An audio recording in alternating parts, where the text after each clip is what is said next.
How's it going, everyone? It's me, Lone, back again with another Fallout 76 video, and today we're going to be talking about Legendary Perk Cards in Fallout 76. So I have made a previous video on Legendary Perk Cards, but that was more talking about the importance of being careful when you are scrapping your regular perk cards to get the perk coins to upgrade your Legendary Perk Cards. But this video is more going to be about what are the best Legendary Perk Cards in the game, which are the ones that you should be equipping, and of course ranking up and upgrading for your character. And that of course is going to depend on your build or your builds, because some of you have multiple characters, and of course special loadouts are coming very, very soon. So I want to give a top-down summary of all the Legendary Perk Cards and tell you the ones that you should be equipping and tell you the ones that maybe you should have a second think about. Now, I do want to give a big shout out before I start to Angry Turtle. He's done some awesome videos on Legendary Perk Cards, really going into detail and in depth in terms of how each of them work, how they affect damage, how they affect your health, rads, all that kind of stuff. So I highly recommend his videos if you are interested in the detail of each Legendary Perk Card. But today, it's going to be more of a top line summary, a single video just to get you across all of them very quickly. So if you enjoyed this video, if it helps you, please like, I would really appreciate it. Subscribe if you're new. We're so close to 100,000 subscribers. I can taste it. And please enjoy the video. Let's get to it. Alrighty, so we're here in the game and let's do it. Let's go over the Legendary Perk Cards in Fallout 76. This is the screen here, and I'm going to be using the wiki to go through this because it tells you all the ranks of the Legendary Perk Cards and how the stats change from rank 1, 2, 3, and then the final rank.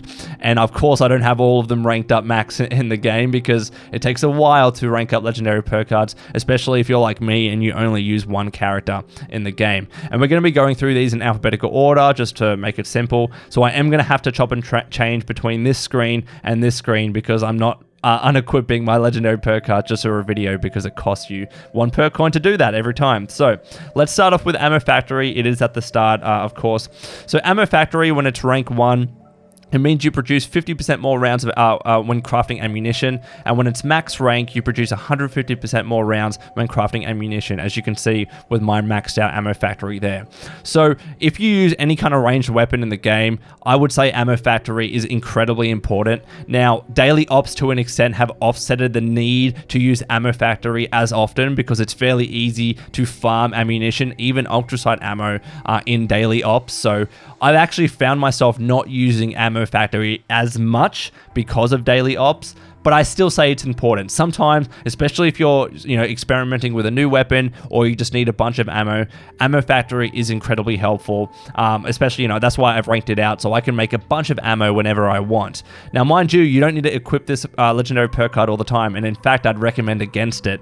Again, especially because of daily ops, you can use those to get the ammo that you need, and when you really want Ammo Factory, you can then equip it, and it's going to cost you 1 perk coin, of course, to unequip another Legendary Perk Card you have slotted, but in my opinion, that's a better solution than having it equipped all the time because it's not giving you an active benefit when you're just playing the game, only when you're crafting ammunition. What some players do is if they have a second or a third character, that's the one that they'll use Ammo Factory on, and then they'll transfer the ammo that they craft to their main character. So that's another way of doing it, but myself, I only use one character. I'm sure a lot of you out there only use one character, so this is the way that I use Ammo Factory. But of course, if you have multiple characters, that's a very smart way of doing it. But I would still say Ammo Factory is fairly important in the game, just not as much anymore with daily ops.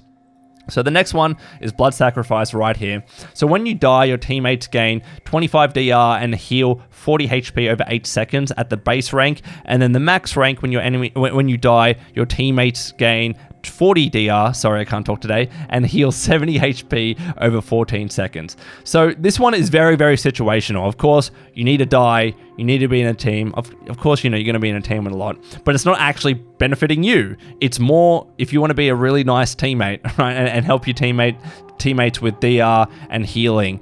DR for me is not as important because there's a bit of a sliding scale. Like once you get a lot of DR, there's diminishing returns in the end. So when your teammates that you're playing with or your friends already have a bunch of DR, that additional boost of DR to them probably isn't going to be that noticeable. The healing is obviously the most important factor here, but you need to be dying a lot. So maybe you're a bloodied build, you're a glass cannon, you die a lot, and that way you're going to help your teammates. But I think it still is very situational in my eyes, especially as a bloodied build. There's probably better legendary perk cards out there, and I'll talk about those in a second because I have a lot of experience with them.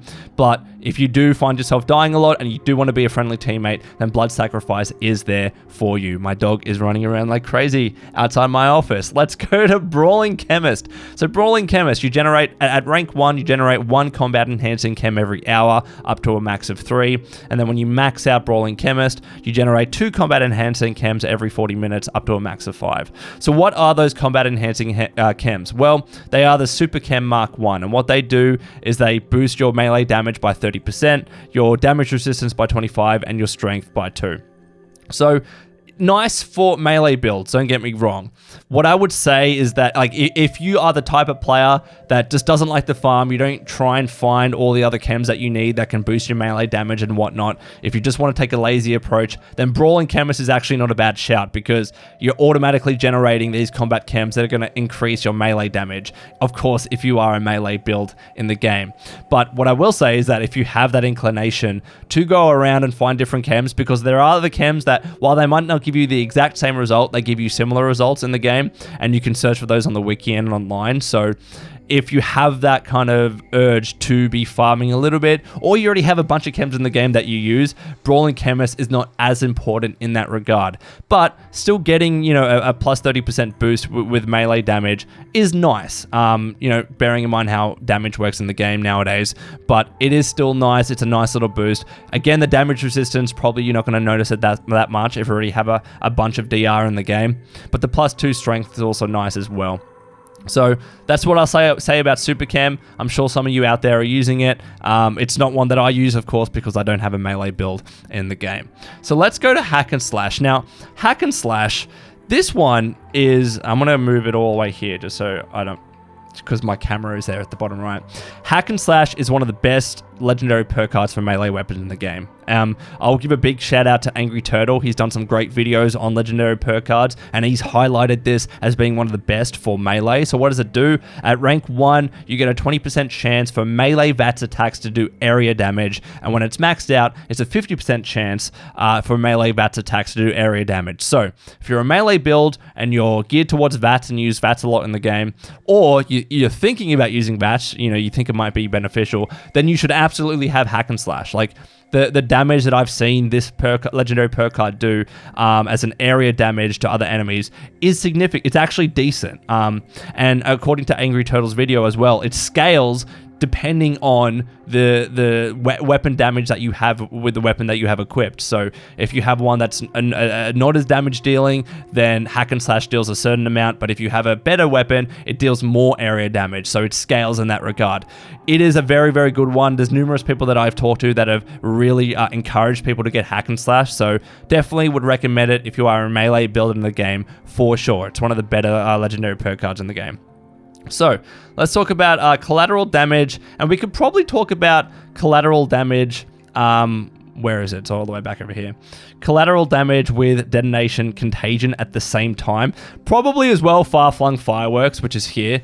They're all kind of similar, but let's deal with these two because they're right next to each other. So, collateral damage. Where is it? Enemies killed with a melee weapon have a 10% chance to explode, and then at max rank, enemies killed with a melee weapon have a 20% chance to explode. And then with detonation contagion, enemies killed with a thrown explosive have a 20% chance to explode, and then at max rank, enemies killed with a thrown explosive have a 30% chance to explode. So, what I'll say about these is that obviously the percentages, keep them in mind. It's not like, you know, with Hack and Slash, that's 50-50, a max rank, I should say. But even at max rank, it's 20% and then 30% respectively. So don't go in using these thinking you're going to be exploding enemies all the time. It's not going to happen all the time. It's 20% and 30% respectively when you max them out. I've seen as well that, especially if you're already dealing a lot of damage in the game, it's already kind of high level, then comparatively, in terms of the damage that the explosions do, you might not find that increased added benefit. But if you're the kind of player that wants to get as much DPS as possible, especially if you're fighting a lot of mobs, then for sure, collateral damage and detonation contagion are legendary perk cards you want to consider. Of course, this one, detonation contagion, is for thrown explosives. I don't know many people out there that use thrown explosives on a consistent basis, maybe every now and again. So the main one for me is collateral damage if you're a melee weapon, and then you pair that with hack and slash, and then some of the other melee legendary perk cards here. Well, what are the other ones? Brawling Chemist to an extent, of course. And so they can pair together nicely. But I would say if you were to compare this to hack and slash, use hack and slash for sure. So let's move on from these next two, and we'll go to electric absorption. So electric absorption.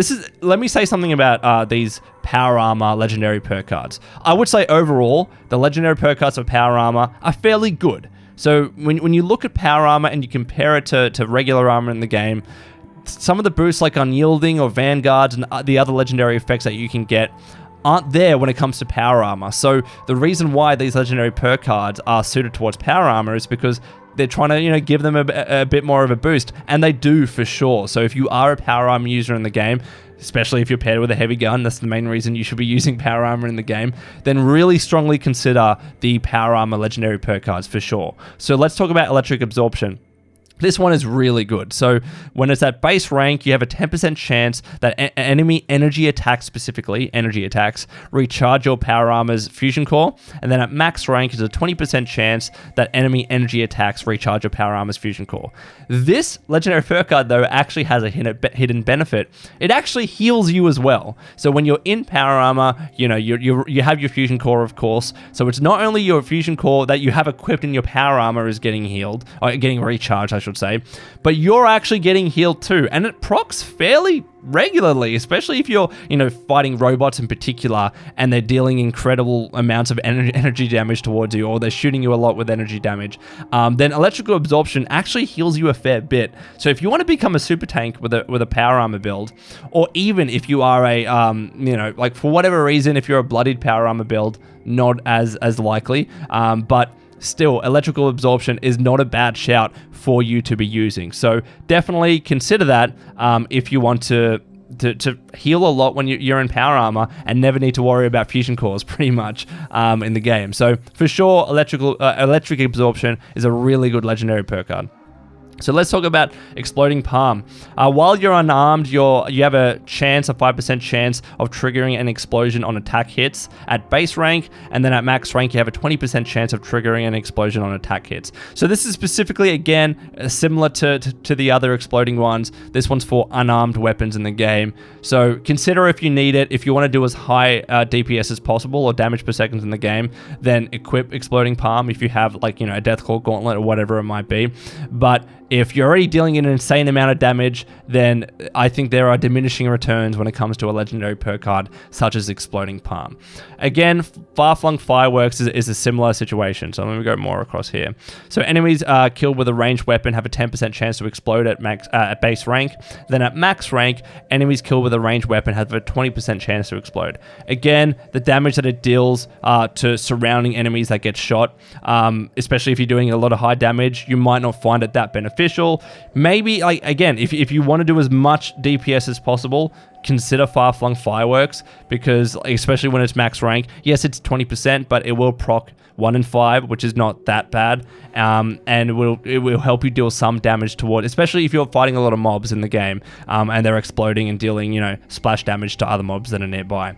But I will say that, in my opinion, if I don't use Far-Flung Fireworks, as you can see, it's not ranked up. I would find there are other legendary perk cards that are more beneficial for me, at least. So consider that. So now let's move on to Funky Duds. This is the one that I actually have equipped. So Funky Duds gives you poison damage resistance. At base rank, when you have a fully set matched set of armor, I should say, a matching set of armor, I can't talk today, whether that's power armor or regular armor, it applies. At base rank, you get plus 50 poison damage resist when wearing a matching set of armor, and then at max rank at 4, you get plus 200 poison damage resist when wearing a matching set of armor. I think this is fundamental if you have a bloodied build and you verse a lot of enemies frequently that deal poison damage. Stingwings, Milo Queen, etc. Those are actually ones that I come by fairly often. Not that often, not comparable to ghouls or super mutants or whatever, but decently so. So I will say that Funky Duds is probably one of the best damage resistant types of legendary perk cards, or even regular perk cards compared to them. It's one of the best in the game for sure, especially because it's hard to come by poison resistance. Sometimes poison resistance can be a legendary attribute when you're rolling armor in the game. It's hard to come by because it is so good. Like, I have one, maybe two Secret Service pieces of armor that have poison resistance, but this just gives it to you if you're wearing the full matching set. So especially if you're a bloodied build and you have low health, 100% I would say Funky Duds is definitely worthwhile. If you're a full health build, then you have less reason to do it, because yes, poison damage resist is going to wreck you, but you have so much health that maybe you can offset that by using a stim pack, quickly. So definitely if you're a bloodied build, I would say it's still important if you're a full health build as well. Funky Duds is so good, again, because there's not many other poison damage resist sources in the game. So next up, let's go to follow through. I actually have follow through maxed out, I think. Yeah, cool. So follow through. At base rank, your ranged sneak damage increases damage to target by 10% for 10 seconds. And then at max rank, your ranged sneak damage increases damage to target by 40% for 10 seconds. And of course, I have it ranked up here, max. Really good, I would say, if you're a sneak user in the game.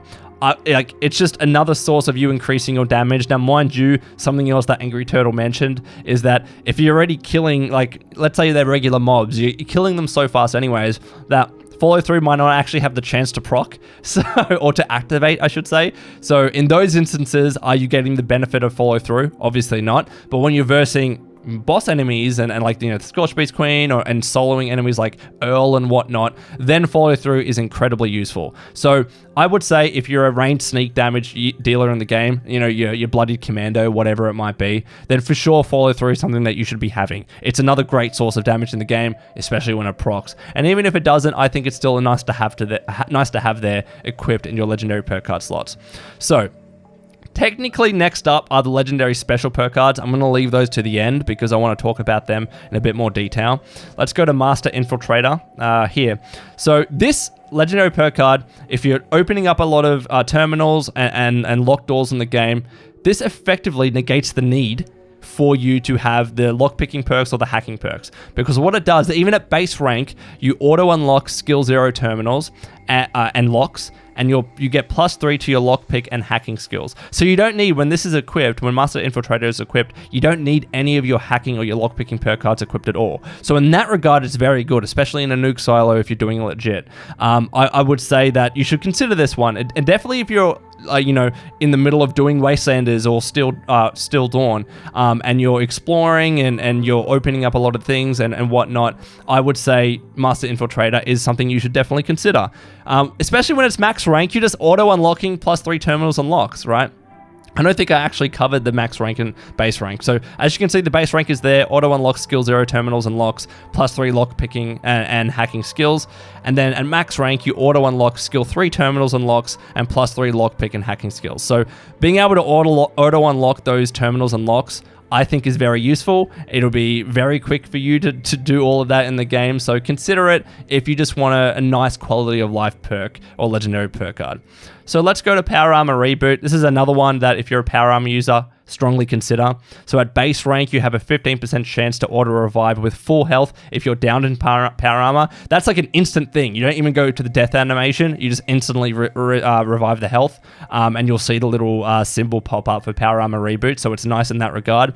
At max rank, you have a 30% chance to auto revive with full health if you are downed in power armor. So for sure, if you are a Power Armor user, have Power Armor Reboot. It's another nice boost to kind of level out or to make Power Armor a bit more comparable, depending on who you ask, a bit more comparable to regular armor in the game. It's something that I'm sure that a lot of you will find benefits for. So you should definitely be using that if you are a Power Armor user.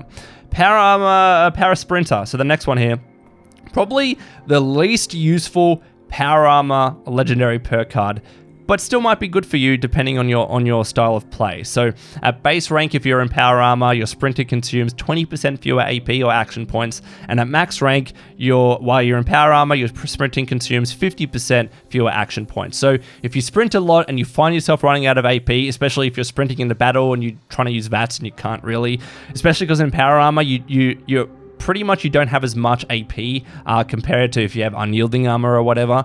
So if you don't want to use as much AP when you're sprinting, and you sprint a lot because it's nice to sprint, obviously, then consider using Power or Sprinter. There is I'm a 50-50 on this one, because I do think that there are other legendary perk cards, even if you're in power armor, that you should be probably picking over this one. But I'll still say it is a good solid choice. It's a good option there. Maybe have this one, the last one that you upgrade if you are, because still getting 20% fewer action points consumed when you're sprinting at a base rank is still very, very good. So consider that, but getting half fewer action points is also very nice too. It's just going to take you a while, of course, to upgrade that legendary perk card. So Retribution, I'm going to move across here a bit.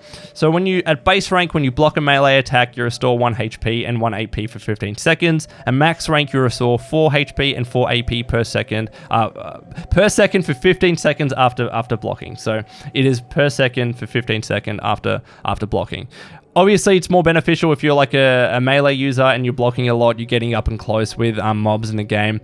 And if you want to heal, or if you want to get your AP back, Retribution is a decent choice that you should be considering. But I would probably say that there are other legendary perk cards out there that you should be getting. Even if you are a melee user, obviously this is the main purpose of this, is really if you're kind of a melee user, or you're like unarmed, you're getting up and close and you're blocking a lot. So if that's you, pick Retribution for sure.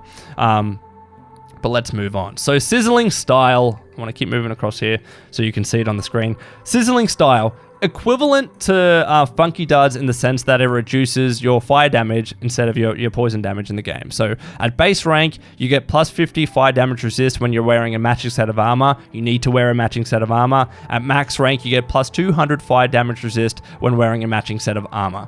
So I would say that there aren't as many sources of fire damage in the game. Or no, not as many, I should say. There aren't that many sources of fire damage in the game that, in my opinion, you should be so concerned about if you're a full health build in particular. If you are a bloodied build, you have low health, and you're getting burnt a lot, you might verse some super mutants or whatever, and they deal fire damage to you. Or, there's what are they called? They use the flamers. I can't remember. Not the cultists. One of the human enemies in the game, Blood Eagles. Sometimes they come by with a flamer and they'll wreck you with fire. It obviously is helpful in terms of the Colossal Problem event in the game with Earl Williams, but I would still say Asbestos Lining is probably better for you to use in those situations. Regardless, I would still say that Sizzling Style, if you're looking at reducing your fire damage in the game, it's one that you should consider, especially if you're a bloodied build. But I would, for me, I don't have this, but I have Funky Duds. I think Funky Duds for me, that poison damage resist as a bloodied user, is more important, because I find it kills me quicker, naturally, as well, but as well, I don't come by fire damage so often in the game that I feel worried about dying all the time, if that makes sense. I would prefer to have something like this and all my other legendary perk cards over Sizzling Style. But again, it's definitely there. It's definitely a good shout if you don't have fireproof, if you don't want to move your perk cards around to have fireproof, or if you don't have Asbestos Lining for your mod as part of your regular armor. But again, it applies if you're in power armor with a fully matched set, so that's something you should be considering as well. So let's go on to Survival Shortcut. See, there's a lot to talk about here, so I'm sorry if I'm trying to move through quickly, but it's still a long video. Survival Shortcut. So you generate 1 survival aiding chem every 30 minutes up to a max of 5 when it's rank 1. And then when it's max rank, you generate 2 survival aiding chems every 20 minutes up to a maximum of 10. I should mention that these things aren't tradable in the game, so you can't expect to make money off of them. They are solely for your character. And what is this survival aiding chem? Well, it's called a survival syringe. And what it does, it's essentially, it's a stim pack. It's a disease cure, it's food, and it's water all in one. So what it does, and I'll read it off the wiki, with a single injection, this chem completely replenishes the food and drink bars, restores health, kind of like a super stim pack in the game, so it's quick initially, then it's a slower heal, and cures disease. It provides 10% HP per second for 2 seconds, and then 2% HP per second for 20 seconds, cures your disease, and heals crippled limbs as well. So So something like Survival Shortcut, again, if you're a bit more lazy in the game, you don't want to do all the farming, you don't want to have purified water at your camp, you just want something that does it all, that heals you, that replenishes your hunger and your thirst, that gets rid of all your diseases. Survival Shortcut definitely is such a nice convenience perk card to have, a legendary perk card to have, because it's auto-generating it for you. You don't need to think about it, and you can just use it. What I will say is that, look, stim packs aren't that hard to come by in the game. Replenishing your food and health isn't as important nowadays, because now there's no negative consequences when you have when you haven't been eating or drinking in the game. It is obviously nice, especially if you have Rejuvenated, the perk card. When you max out especially your hunger and your thirst, you get some boost there to your health and to your AP. So Survival Shortcut can really help you in that regard. But I would still say it's not that hard to come by purified water. It's not that hard to replenish your hunger, especially if you have either the the carnivore or the herbivore mutations in the game. Disease cures, if you have a symptomatic at your camp, it's easy to get rid of your disease cures. But again, there's a lot of these little things that I'm mentioning that are exceptions. So if you just want something that does it all for you, get Survival Shortcut. It's definitely a nice one to have. And then the last one that we'll talk... Oh no, there's a couple more. Taking one for the team. This is one that I have. Very, very good. So at rank 1, enemies take 10% more damage when they attack you if you are on a team. And then at max rank, as it says there, enemies take 40% more damage when they attack you if you are on a team. So this is one for me that, especially if you play in a team all the time, have it. Have Taking One for the Team. It's one of the best legendary perk cards in the game for sure. It helps you deal an insane amount of damage, and what it does is it applies as a debuff to the enemy itself. So it's not just applying to you. Everyone else around you, not even just your teammates, everyone else around you benefits from being able to deal more damage to the enemy that's attacking you, right? They do need to be aggroed on you for it to apply, but especially I find myself in a Scorch Beast Queen battle. It activates every now and again, and everyone just does insane damage on her, especially because numerous people usually have Taking One for the Team active. But any other enemy in the game, when they attack you, you do insane amounts of damage to them, 40% more at max rank.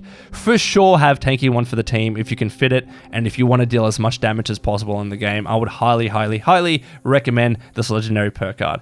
And finally, what rads, before we get to the legendary special ones. Whoops, I just blocked out of it. I'm so sorry. It's been a long video. I've been recording for a while. What rad? So at rank 1, plus 50 rad resist, and you restore 1 rad per second. At max rank, you get 300 rad resist, and you restore 6 rads per second. The rad resist, don't worry so much about that, because rad resist in the game is not that overly important. It is the restoring the rads per second that is the reason why you'll be equipping this legendary perk card. Of course, if you are a bloodied user, do not use what rads. It's actually going to be harmful to your build. It's going to get rid of your rads, which is not what you want. But if you're a full health user in the game, a full health build, and you're constantly finding that using rad away, and you just want an easy way to get rid of your rads in the game, what rads for sure. It's never really going to get to the situation where, if you're in a nuke zone or getting dealt radiation damage, that it's healing your rads or restoring your rads faster than you're getting dealt them. But it's still nice, especially once you're out of combat and it's healing or getting rid of your rads automatically. And then you can heal yourself to top that off. So I would say what rads is very good if you're a full health build, something that definitely you should be considering. But if you're a bloodied build, as I'm sure a lot of you are out there, that is not one that you need. So those are all the ones that I wanted to kind of quickly go over. Now let's talk about all the special legendary perk cards. So you get the perception one here, endurance, charisma, intelligence. They're all the same. They all have the same idea: agility, luck, and strength. So what the legendary special perk cards do at the first rank for all of them, they provide +1 to that special attribute in particular, and also give you a perk point to that special attribute in particular, but perk points cap at 15. So as an example, strength at rank 1 would give you +1 strength, and +1 strength perk points cap at 15. At max rank, you get +5 strength, as it says there, and +5 strength perk points cap at 15. So these ones, this is how I like to refer to the legendary special perk cards. If you cannot find any other perk cards that you find useful, get these. 100%. In fact, I have 3 of them maxed out, because there are actually so many decent, whether they're directly beneficial for your build or they're more quality of life. there are so many great regular perk cards out there that sometimes I just can't fit in my build, and I need these legendary special perk cards to be able to give me those extra perk points. Because what these do is, it doesn't matter necessarily which one you pick, they're just giving you more perk points in the game to be able to equip more legendary or more regular perk cards. As you can see with my build, I have a ton of perk cards equipped. 15 perk points more worth of perk cards because I have these 3 maxed out.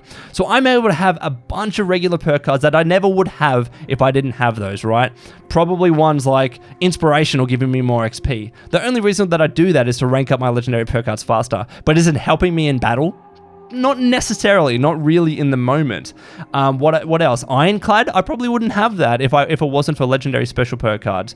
So there's a bunch here that I just want to have in my build because I find that they're useful, and I don't see there being any other legendary perk cards for me in the game that I would want to equip. So what I would do is just get those legendary special perk cards and equip the regular perk cards. And what you want to do essentially, that when just deciding whether you want to get the legendary strength or perception or agility or whatever it is, you just got to ask yourself the question: when you look at a specific special attribute for your build, if you see yourself equipping at least 6 points worth of perk cards in the game, so let's say for instance with Charisma, if I see myself 100% that I'm going to be using at least 6 Charisma in the game, then you can get comfortably the Legendary Charisma perk card. And why do I say that? Well, because when you're maxing out a legendary perk card for special, it gives you an extra 5 perk points effectively, right?